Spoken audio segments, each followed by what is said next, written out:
I really enjoy storyline events. Unfortunately, I was able to make it, but I'm going to be critical on this. Hello and welcome to the Forgeborn Finishing School. Casey, Kid, and Core here. We'll be analyzing Forgeborn battles to help take your game to the next level. Hey everyone, welcome back for another week. We are going to go through the news of upcoming events here really quick, and then we're going to dive into the Tuskari Divide Utera storyline event. Took part in that this last week, so we're going to talk about the ins and outs if you're going to attend one of these events, and give you kind of some insider knowledge and things you can tech to play into these events as well. And then, of course, we'll break down the top two decks for first and second there. So just to quick cover the news here. Tomorrow in Nathis's string of events, he's going to be running the silver event. So if you take place in this, you're going to get points towards his ultimate, every quarterly big event. So this is a silver event. You could bring your bronze or your silver decks and go ahead and run in this one. Then Con of the North, Greg, is 1 week away. That is mind-blowing to me. This has snuck up so quick. I know we've talked about it quite a bit, but pay your way into the event. You're going to get free product and free entry into these events. So you got a sealed event. Then you're going to have the Con of the North is going to run the Iron Cult storyline event as well. Also That's sealed. going to be, that's sealed, and it's going to essentially be an Aloyan version of the storyline event we're going to break down here for you today. And then on the 18th is going to be the constructed event. You know, there's probably going to be some new players there that just got the booster from the sealed or maybe bought another booster. It's going to be a constructed event. I know it's going to be laid back. There's still going to be some decent competition, but it's going to be a great event all around. I went last year. I unfortunately am not in the state this year and won't be able to make it. But yeah, please check it out if you get a chance. It's good fun. And Jurch is going to be running that there. And then, hey, this is a new announcement, but just popped out, I think, early this week. The 24th of February is going to be the Digital Client Kickstarter exclusive event. This is going to be the first event held on the digital app. So to kind of lean into this, next week, Greg and I are going to start using the app. So we're going to give an overview of the app, kind of go through the menus, go through the buttons, and just kind of give an overview of it. And then, the week after that, we'll probably play a match. And then the day after that episode, I think, will be this event. So we're going to kind of try to lean in and get everyone familiarized with the app so that this event can be, if you have an idea of kind of the buttonology, if you will. But look, 19 players already signed up. Hopefully we'll get quite a bit more as the days get closer. And then got to keep, pushing FuseFest 2. This is a long ways away, but want everyone to have time. Last year, kind of the communication kind of came and went at times to give players enough time to, plan trips, schedule airfare, get hotels. This time we get a really nice lead up, I think, to kind of plan and coordinate all those things. Even at this point, you have almost 3 months. So this is awesome. It's going to be a weekend of Solforge Fusion, kind of the pre-release for Set 3. Get together, play some games. We'll get more details as we get a little bit closer. So to get into the content here today, it's the Tuskari Divide online Forge Guardian lore event that occurred on the 3rd of February. Forge Guardian Michael Van Beesbrook, ML Vanby on the Discord, put this event on. And it was, I think, it ran very smoothly. Everyone got into the Discord and they passed out a PDF. You can see it in the event link here. There's a link to it. Feel free to go check it out. It kind of gives you a little bit more story, backstory. And as we break down some of the story mechanics, I'll give a little bit of that background story, but I would still highly recommend that you go ahead and check out that PDF if you're planning on taking part in one of these events. So Greg, let's take a minute here and kind of go through this story event.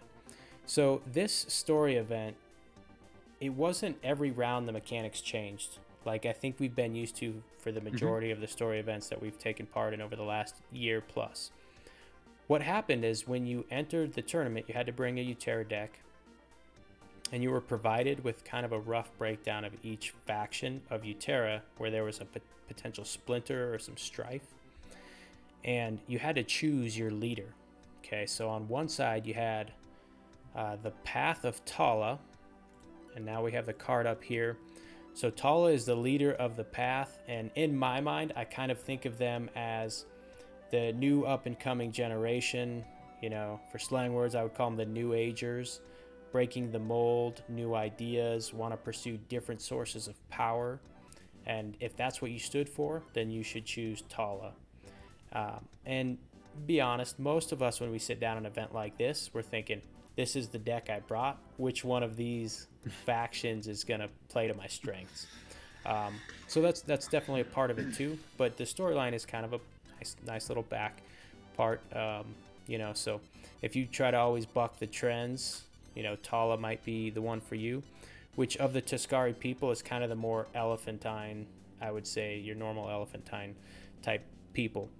So the card says, is a story card, and you set it off to the side. It doesn't go in a lane, doesn't go in your deck, but it is always active. And when you play a spell, you get to put an energy counter on the Path of Tala. And at any point once per turn, you can activate to remove any amount of energy counters to give any amount of your creature's stealth this turn. So take a moment, Greg, and kind of break down what you think, you know, where this would, what would you do with this? What kind of deck would you pose into it, and what are your thoughts? Yeah, so I think when I look at this, you know, and I think, I mean, to bring up specifically, I think the deck that you brought into this tournament was a deck that utilizes Dark Forge Drain, right? Being able to pump something up really big and then being able to hit home with it every other turn, minus probably like 25% if they have any aggressive creatures, but you're being able to hit home with it consistently. Other options, again, besides DFD, if you happen to have like a Windspark Elemental or some kind of Reaper thing going on, like things that trigger off of hitting your opponent, this would be very handy. Or if you're able to get big non-breakthrough creatures, again, like I said, DFD, this could be useful in that regard there. So that's what I'd be if I was running some kind of deck like that. This would work really well. Yeah, and what we did find, just kind of ran some stats at the end of this tournament, is that 4 of the 12 players picked the Path of Tala, and 2 of those 4 were playing Dark Forge Drains. I was one of them, like you said. I do think that is probably the viable use of Tala, and we'll talk about the Path of Loxodon, in a little bit, and why you would predominantly choose that. But the Path of Tala definitely plays in a Dark Forge Drain. No one in the tournament was playing Nova Elementalist, but I thought that this could be a very strong pairing into that as well. Oftentimes, what we've seen is when you have a Umbrock deck, Terra Tempest, that is playing Nova Elementalist, their number one option for triggering Nova is a breakthrough creature that's in the lane, right? Mm-hmm. This gives you a pretty consistent extra way to flip Rumble Spark without having to get the breakthrough, have the cards align, have all those things match up. But also in those Umbrock decks that run Nova Elementalist, spells are less utilized, so you wouldn't be getting as many counters. So something to just kind of keep in mind. That's why it plays really well into the Dark Forge Drain decks. It's because you're trying to also fling a lot of spells and get those energy counters up. So, yeah, I think you nailed it. When I saw this one flip and the deck I'd chosen, I said, well, that's the path I'm going. It plays really well with my deck, and it seemed to work pretty well. So it was the Path of Tala. Now we're going to take a look here at the Path of Loxodon. So if you wanted Loxodon to be your leader, then they are more of the woolly mammoth type. So they're the furred elephantine Tuskari people. And really, they stand for traditionalist values, wanted to do things the old way, not change. You know, it worked for hundreds of years, thousands of years. We're not really sure at this point. So why change? And that was really the choice we had in the story. You know, furry traditionalists or naked New Agers was the way I kind of looked at it. I think someone in the tournament yelled "naked mole rat" when that thing came up, and that was entertaining. Anyway, so the story card here: when one of your creatures is dealt damage and survives, put an energy counter on this. So essentially, you're hoping to have big creatures that absorb a little bit of damage, and then you'll get a counter. At any point once per turn, you can activate and remove any number of energy counters from this to give one of your creatures that much attack and defense. So it's kind of a consistent trickle buff. What are your thoughts here, Greg? Well, my initial thought is this is significantly more useful or powerful than Tala's. Now, where I think this becomes even more abusive, if say I'm going into this tournament, I know beforehand that these are the options, and I wasn't planning on running a DFD deck.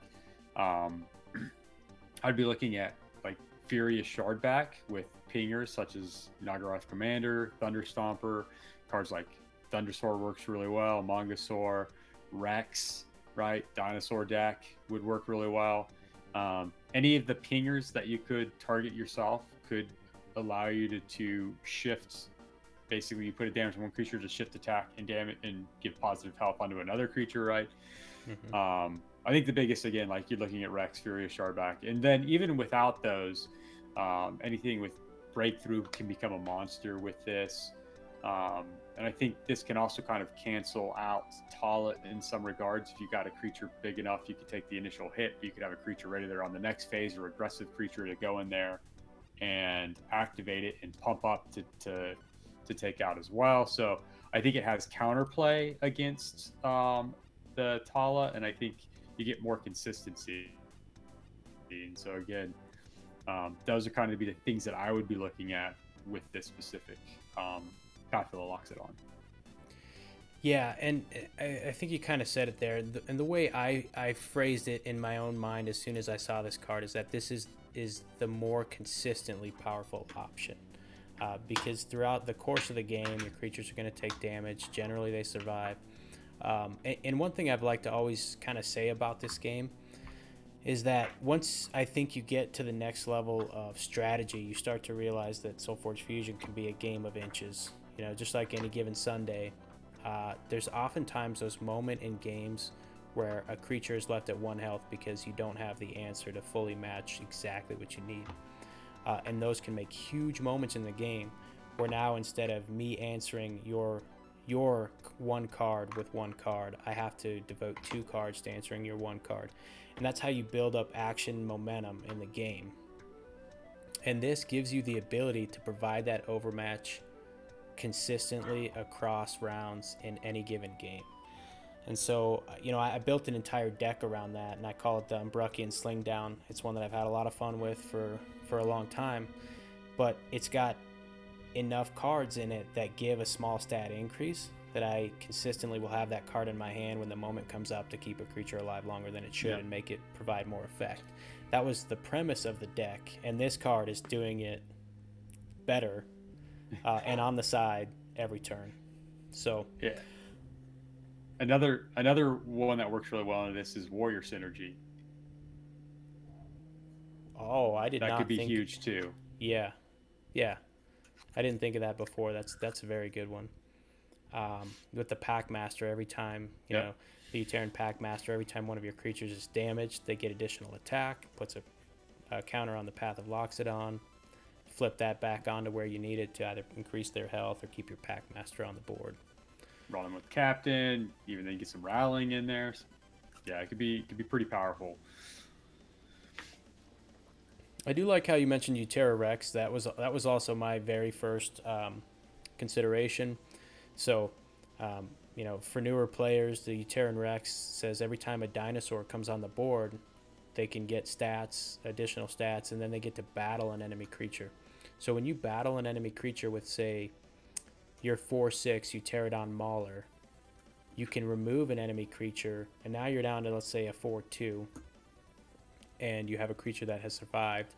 You get that Path of Loxodon trigger, flip that back onto the Mauler, he's back up to a little bit of strength, taking another creature off the board. Again, we're talking about that action momentum. Anytime you can turn 1 card into multiple cards worth of value, and you start to snowball. Plays into Utera Charger, similar effect. Absolutely.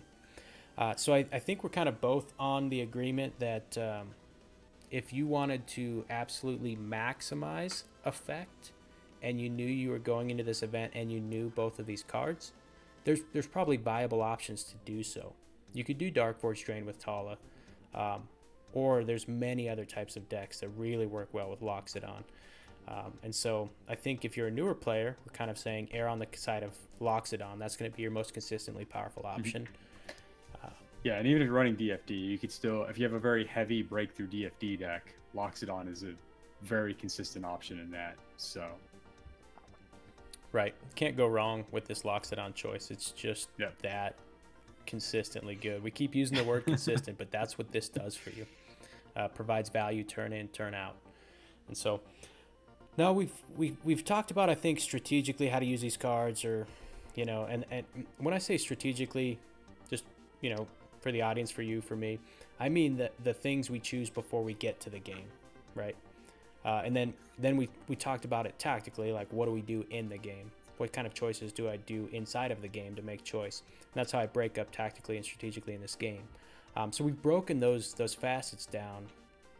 Let's kind of talk storyline, because Greg, you and I, we love the story aspect. Like at this point, those are our favorite events. Those are the ones we like to attend and enjoy the most. What are your thoughts on the story primer we got, the choices we were able to make, and our involvement? Okay. Well, I'm gonna say I really enjoy storyline events. Unfortunately, I wasn't able to make it, but I'm gonna be critical on this. So I guess I'll get on a little bit of soapbox, a little bit of a rant. I'm glad that they're putting on storyline events. I'm glad there are a lot of them. So please don't, just because I'm being negative here, which I will go into. But the first thing is, we really didn't know, like, there really wasn't any investment I felt into this story choice. Like, we really didn't really know about Talo or the Loxodon factions, or much even of this race within the Utera. I mean, we've had a few cards of it, and maybe there's more like other things people from prior Solforge 1.0 would know, but like, it's hard to be invested when the only time we're aware of this is when they dropped the event a couple months ago and put out that primer, right? So that's disappointing. And I know that you need to develop areas to get story, but I think you choose on these storyline events to put things that are already in the game, and then if you want to do this later, you have time to build up those factions through other stories or other means, and then drop this kind of storyline event with these two factions going at it. Because at this point, like, whether I pick Tala or Loxodon is going to go into my second negative of this, right? Like, I'm not invested in it, so I'm just going to pick the card that's best, and then it creates a false sense of player choice. And I'm not saying that they did this intentionally, right? I don't think they did, but it gives the perception of it, right? You have Tala and you have Loxodon, and Loxodon is clearly the superior choice. And in the storyline event, in order for you to impact it, you have to choose one of them for that storyline event. And I assume you had to choose it for the rest of the event, right? All your games. And you had to win with that. So now I have to choose one of these and I have to win with it. So if Tala is the inferior selection, most players, and again, there's going to be circumstances where you do pick Tala, but in most cases, when you throw enough dice at something or enough odds at something, that's going to come out on top. So most people are going to pick Loxodon. They're going to win with Loxodon because it's the better choice, and more people are playing Loxodon. And so now you created this illusion of player choice, which I really don't like. And that you players get to choose, but you've weighted it so heavily in one faction that you know that that's going to be the outcome. I'm not saying that they did this; they probably weren't aware of it, but it gives that illusion, and that's what I really don't like about it. So it's those two negatives that I'm gonna say. Hopefully, in the future, they look at it and go, maybe we can do this better, right?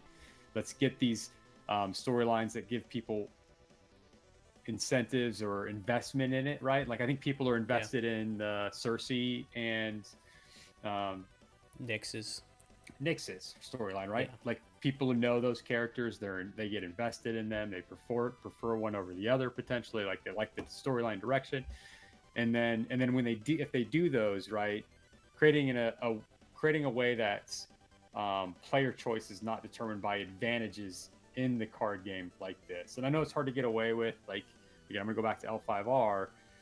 They tried not creating this illusion, even though that different factions may have been powerful at different times. They tried to reduce that as much as possible in their storyline events, right? Yeah. In this case, I don't think that was done well. So, a lot to unpack there, Greg, and I'm gonna try. I think I got three things to kind of go with that, or maybe not in rebuttal, but in it, well, in some of them, and then in other support. So, I'm just gonna kind of work backwards. I think when you talked about the agency, the thing that differentiated, we want to support the storyline we want. Even, we'll get into the investment part of it later, but we end up just picking the one that's strongest for our deck. And then the tie of those two things together is what you said is you have to win to affect the storyline. Mm-hmm. That's what I would say is the unfortunate part. Mm-hmm. So maybe you could just decouple those things, and it doesn't matter if you win, it's the one you choose. So in this case, and I'm not saying that's fully going to decouple it from that false sense of illusion, but in this tournament there was 4 Tala players and 8 Loxodon players. So at that point, maybe you're already locked in, Loxodon already won. So you have to have some different agency in there that's going to change throughout the course of the tournament, but somehow decouple that from wins. Yeah. And I'm not sure if that's life total, life differential at the end of matches. That might be difficult to kind of codify or keep up with as the tournament goes on. But yeah, just somehow decoupling it from the amount of wins, because when you have someone like Loxodon that is just more consistently powerful across the board, more players will pick it, and in that instance, more players will win. It's just a simple math, especially when you're having geographically and temporally dispersed tournaments, which is what this is, right? There's a physical one in Canada, an online one from the Canadian Forge Guardian. There's a physical one, can be in Minnesota, and then an online one from that Minnesota Forge Guardian. Same with Connecticut, Ireland, you name it. For all the Forge Guardians, they can do too. Mm-hmm. And then all those numbers are going to come together to determine the storyline. So pure law of large numbers is going to say Loxodon is going to come out on top here.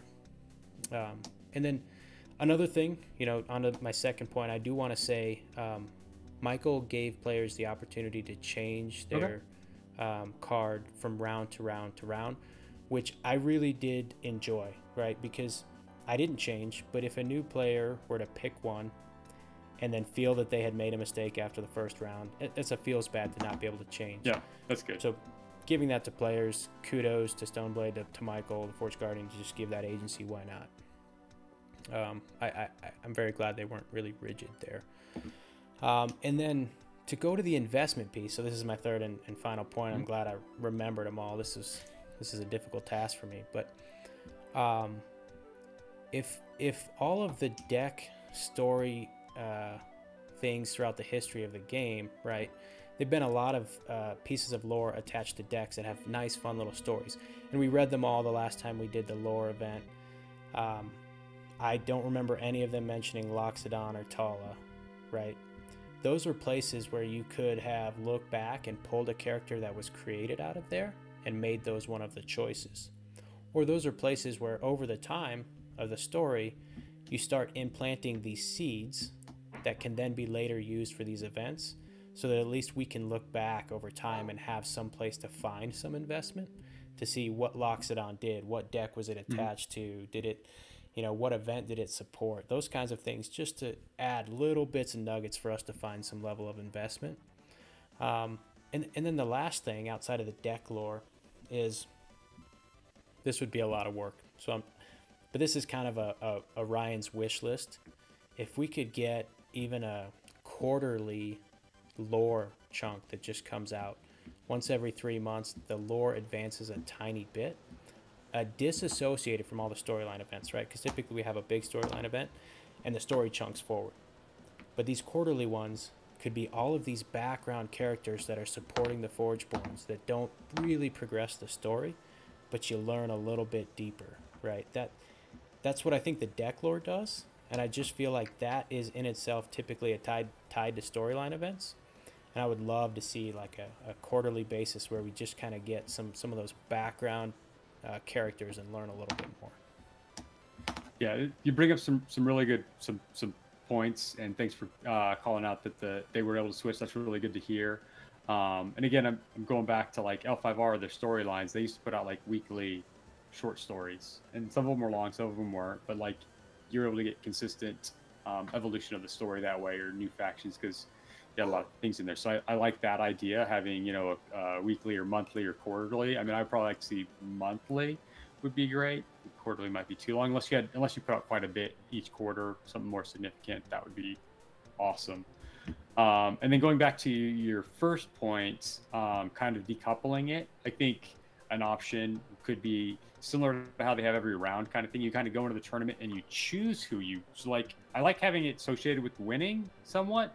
Like, that's okay to me. Like, that's not a negative to me necessarily. Like, I see that could be for some people, right? But you could include the winning by you going, when you start the tournament, you just go, I'm fighting for Tala, or I'm fighting for Loxodon. But then instead of having a card associated with it, you can do something similar with the round every time, or something that's consistent, that's equal across both players. Yeah, and we're used to seeing those different rounds change the storyline event, and what that did was made it feel chaotic and novel every time. Every game, every round you played was novel, something new. I do like that they made a change in that this is a consistent thing, but I think this consistent thing led to a potential, worse overall event. And not in a bad way. I had a lot of fun with this event, but maybe if it's kind of like at Gen Con, how maybe you could choose Loxodon, but that Loxodon ability changes per round, and Tala's ability changes per round, that you don't know, right? It's not a consistent thing. But again, hard to balance. You're not going to know which one's consistently better, but you also can't make the choice knowing all of their abilities. You could only make the choice off of round one. Yeah, well, you'd be able to make that choice, so going into a second tournament that round. So like this tournament was ran, there was a second one, you could do it again. Or it's something kind of neat if you're doing this polar, right? You have this faction and this faction. You could be like, on Forge you have this ability for Loxodon, but when you're off Forge, this applies to both players. When you're on Forge, you have this. When you're off Forge, you have this. Yeah. So you kind of get the experience both of them on off. You got this polar thing, but going into the tournament, you've picked your faction. I mean, there's a lot of different ways of doing it. I'm not saying, like these are the best ways, but I think there could be a better way than what was done. Right. So I think that kind of is going to end up our discussion of this storyline event. But I do want to say, and Greg started off from just because there were some critical thoughts here. I am really appreciative of the storyline events that are coming out, these smaller scale storyline events. Mm-hmm. I loved it. And I did like the change of approach, right? Because you can't learn if you don't have something to get your lessons learned from. And so we made a change, and we had some cool stuff. And this is just, knowledge in the bank for Stoneblade to go back with and make adjustments to future events. And so I do assume that the other faction story events are going to be very similar to this. You're probably going to get a card that has a static ability, and just kind of prepare for that. And I would say, as if I go to play in the Aloyan event, I'm going to critically think about what are Aloyan's strengths, right? Because Utera's strengths are, let's get big creatures and hit people, and let's adjust our stats. Well, Tala and Loxodon kind of play into that. So if I'm looking at Aloyan, I'm going to look at, okay, do I want to bring a replacement synergy deck? Do I want to bring a stealth-based deck? Do I want to bring an upgrade-style-based deck? Like, try to lean into one of those things so that you have a higher chance of rolling into something that matches the leader that you can choose at that storyline event.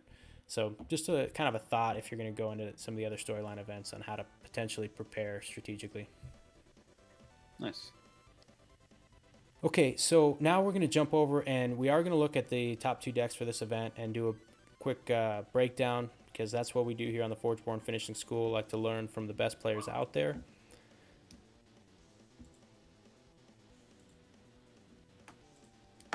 So we'll go over to the placings. And so Michael, who put on the event, ended up getting first. Gorman ended up getting second. So we'll take a quick look at their decks. I'm going to break down Michael's deck, if that's all right, Greg, because I played it. Yep. I have some insight, and then we'll let you take Gorman's deck down. So here's Michael's deck, and a lot of what you said, Greg, right off the bat, if you were looking to play Loxodon, some of the things you would like to do, this really goes in well with it. And I'm going to start out, before I go into the typical Forgeborn stuff, I do want to call out 2 cards that played really well with Loxodon when I played against Michael. And that's Thunder Stomper and Thundersoar. Like, these are the 2 Thunder babies that you want to get attached to each other in a deck anyways. And every time you're activating Thunder Stomper to give Thundersoar excessive amount of stats, you're also proccing that Loxodon energy counter. So played really well with each other. And then didn't have the Uteran Rex, but had the Patriarch, just piling stats onto his creatures, piling stats. That's what this deck did really well. So we're going to jump back to the Forgeborn really quick. Both of these were viable options, and I do think Korok was a better option. That's what Michael ended up playing. But I remember even when I was playing him, he was telling me about how he wasn't 100% convinced on which one he wanted to play. Nova's Might would have played really well for a very powerful Cycle 2, which is where this deck is potentially closing out most of its opponents. And then 3 and 4 really are just kind of not as great, I would say, for this Nova, and that's why Korok excels better. But that Nova's Might at 2 in this particular deck would be very strong. So Korok's kind of the opposite. I would say the Flame Strike at 2, deal 5 damage to a creature, is a nice to get rid of a creature, but it's really the Cycle 3 and 4 that, if you make it there with this deck, that's how you're going to end the game, especially Whirlwind at Cycle 3. Give a creature 6 attack and move it to any lane. That's a game ender, especially with his Arrogant Rex, which, 14 damage in Cycle 2 plus 6, if it's under level, that's 20 aggressive breakthrough. And so that's what this deck really did. And it played very well with Loxodon. I mean, look at the Rhyhorn Charger. If another creature lost health this turn, that means you had already gained a Loxodon counter. Give your other creatures +2 attack. Stomp-eating Mongosaur. You're damaging your own creatures. They're probably surviving. Your Anti-Heartseekers give an additional stats. Fleet Mystic is moving your creatures around, giving them additional stats. And then the Ice Crusher and the Rex were really just aggressive beat sticks to kind of sneak through the damage. He did play the Shard King when I played, but I would assume this wasn't a critical piece of the deck. It's just really nice to have it land in with a Patriarch, and then an additional 3 other dinosaurs. So very nice. And then the Spiked Carapace. This is hugely underrated card. If you're playing a dinosaur deck, into this is a very strong card. I've had it. It's basically the Scythian augmentation for dinosaurs, right? I'm going to make all of mine bigger, and oh, by the way, you thought you were going to kill a bunch of them, but because I said this is a game of inches, right? You just gave all your creatures 2 armor. That's just enough to get them out of the kill range, and you survive your whole board, essentially. And then if for any reason you haven't been able to push through enough damage and wipe them out, you've got one of the better underdrops in the game is just sling and breakthrough on a creature on a whim and with Feral Instinct. So very strong deck, very fun. If you haven't played dinosaurs, you have to. I enjoy it. But this deck just really embodied what Loxodon wanted to do really well. That's my overall thoughts. Do you have any thoughts I hadn't really covered there, Greg? Yeah, I think you kind of covered them. I'll just point out, Spiked Carapace. I hate that card. It always just ruins my day. The Shard King, I think this deck works really, really well with Loxodon. Again, Loxodon works really well with big bodies. Dinosaurs tend to be big bodies, right? And then getting breakthrough on creatures. So when you're able to just being like, well, I've got like 5 or 6 counters on this thing. Let me just put it on the breakthrough. So the cavern again, and making it easier to transform because you're getting an extra way of adding attack onto a creature, right? So it's easier to transform it.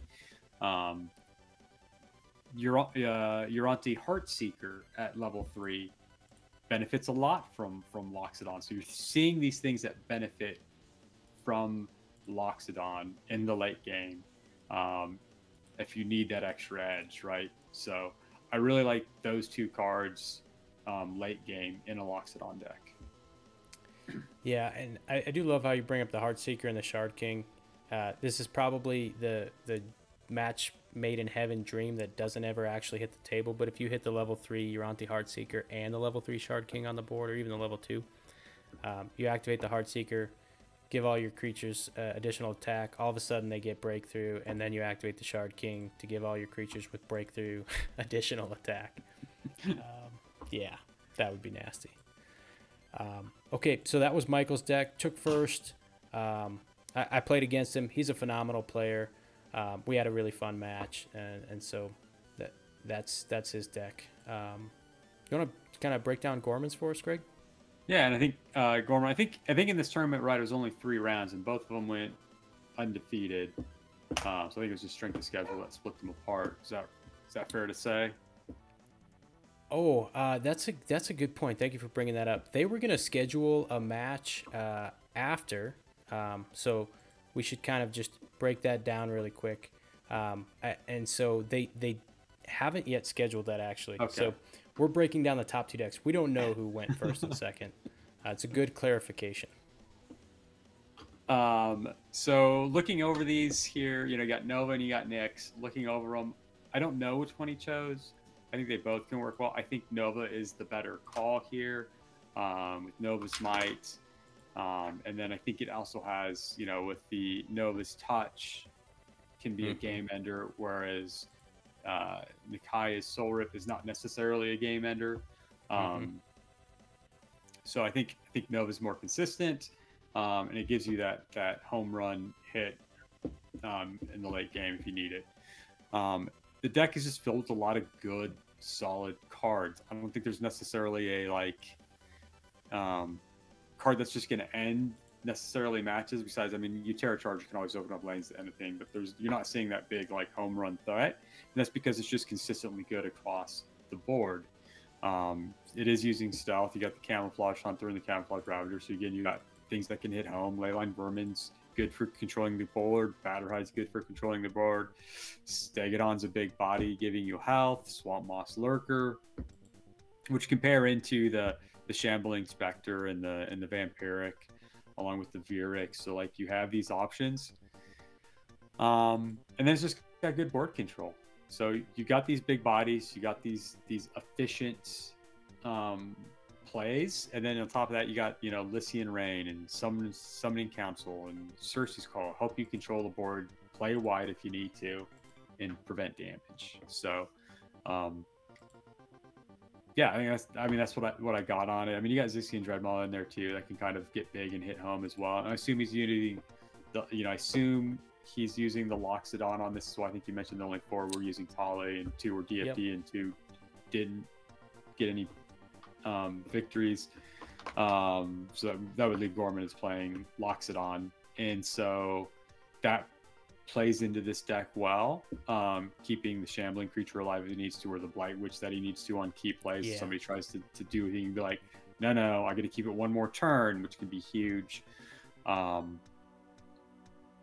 I said, the 2 Camouflage creatures, the Zixian Dreadmaw, can punch through damage, or he could be stacking them up towards the end of it. He could be using it towards the middle of the game and then stop using it and start stacking up a bunch of charges for that home run threat with the Nova's Touch, right? So there's a lot of options in here, and even he could be saving them up into cycle 3 to drop it onto a big, I think there's just a lot of very toolbox. That's what I really like about this deck, is there's just a lot of options, and you get to kind of pick and choose and play as you need to depending on the matchup, and using that Loxodon strategically rather than just as a hammer. Yeah, I'm glad you brought up the Loxodon and its utility to keep things like the Blight Witch and the Shambling Spectre alive. Those are cards that if they stay on the board, especially the Blight Witch, if it stays on the board 1 turn longer than it should, that can be devastating. And we always talk about decks that have certain nucleuses, and if you have multiples of those nucleuses, you start to get a stronger deck. And I think the Blight Witch, Shambling Spectre, Lycian Rain, Summoning Council, Om Nom Nom, Circe's Call, that's a really nice nucleus of cards that want minions and small fodder and know how to use them, which is very nice. Then you have the Patron, which is typically a card you wouldn't always want to play. But then you end up with the Zithian Dreadmaw, the Creeper, the Vermin, and the Ravager. right, which are beasts. So if somehow you end up down that play line, that's a card that can support them. And then the other one you mentioned is just kind of targeted removal at the right times. And I think that's what the Hunter gives you, the Batterhide gives you by pushing something to the back potentially, and the Utera Charger and Dreadbolt. So at any point, if that thing that's going to push enough damage through to win the game comes out, you have these multiple avenues to remove the thing in front of it at the right time. And that's probably, in my opinion, what, not to discount Nova's Touch as well. That's the exact same type of maneuver. So, yeah, it's just a very good all-around Dizzying deck. Last week we talked about Dizzying's consistent dominance. It's because of these cards that all make these nice little nucleuses of power. They're all utilitarian, toolboxy as we call it. So yeah, just a solid pairing. I will say, you're talking about the Forgeborns. I had the same kind of discussion, like, oh, I really like 2 and 3 on this Nyx, especially with the Blight Witch, the Shambling. But then it's like you see Soul Rip and you're like, oh no, let's go back and look at Nova again. And you're like, okay, 2 and 3 is pretty good, and 4 is really good. Yeah, I think he could go on either way. I feel like he went Nova, but we would have to check with him. But right, I think if you went Nyx, you're prioritizing the early game. Yeah, and he has the Lycian Rain, which could pair into those minions, but you still get a minion with Nova, which is the Oak Father, which again pairs well into Locks It On because of the breakthrough. So yeah, absolutely. I just want to wrap it all up with a very fun event. If we do see who ends up coming out on top there, maybe we'll revisit and kind of cut back and just see where that shaped up. But very fun event. I appreciate, hey, Michael, thanks for running that event. It was a lot of fun. Appreciated it. And then, yeah, that's it. So I think that's all we have this week, Greg. Next week, we are going to start on that app and kind of do an overview, maybe play a game at some point. So if you're still with us here, you want to leave a comment on the video about what you want us to see us do on the app. If you want to see how certain interactions work, using a Forgeborn, playing a card from your banish pile, or just generically, how does the AI play? How do you play against a computer? What does the story event look like? I know a lot of other content creators have delved into the app, and that's kind of why we haven't all that much, is there was others kind of going into it. So we kind of stayed in our wheelhouse, but now we're going to get into that. So please let us know exactly what you want to see us do, what you want to see us test out, what you want to see us try to break, all of those sorts of things. So, hey, thanks everyone for listening this week. We went a little bit long. We had a lot of fun stuff to talk about. The storyline event was awesome, and, had a lot of fun. So I think that's all I got, Greg. All right. Bye. Thanks for attending this lesson of the Forgeborn Finishing School. If you like this video, please subscribe, comment, or consider donating to our Patreon account. We look forward to our next lesson.